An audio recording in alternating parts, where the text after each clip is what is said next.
এটি স্বৰচিত কবিতা আপোনালোকৰ ওচৰত আবৃত্তি কৰিব বিচাৰিছোঁ। কবিতাটি মোৰ অনুভৱখিনি অলপ প্ৰকাশিত হৈছে, লগতে হিমাংশু প্ৰসাদ দাস দাদাৰ ভাগৰ কবিতাৰ অলপ সংযোজন কৰা হৈছে। কবিতা আবৃত্তি প্ৰথমে কৰা নাছিলোঁ, আজি কবিতাটি আবৃত্তি কৰোঁ বুলি মন মেলিছোঁ আৰু ভাল পোৱা কামটো কৰি ভাল পোৱাৰ বাবে কবিতাটো আবৃত্তি কৰিব লৈছোঁ। ভুল হ'লে ক্ষমা কৰি দিওঁ। ঐ শুনা, তোমাক ভাল পাবলৈ মই কি কৰিম? আন্দোলন, অন্বেষণ নে অন্য কিবা? প্ৰতিবাদৰ ভাষা জানো তুমি বুজিবা?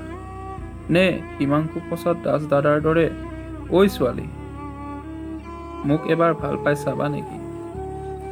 চালা কি ভাবিছা? মই তোমাক মৰম নকৰিম, যত্ন নল'ম? বেলেগৰ দৰে কোৱাৰ দৰে কথাবোৰ ক'ব নোৱাৰোঁ, কিন্তু বিশ্বাস কৰা, মই তোমাক মোৰ ছাঁৰ দৰে বিচাৰোঁ। শেষত এটাই ক'ম, তুমি ভাল নেপালেও তোমাৰ প্ৰেমত পৰিমেই পৰিম।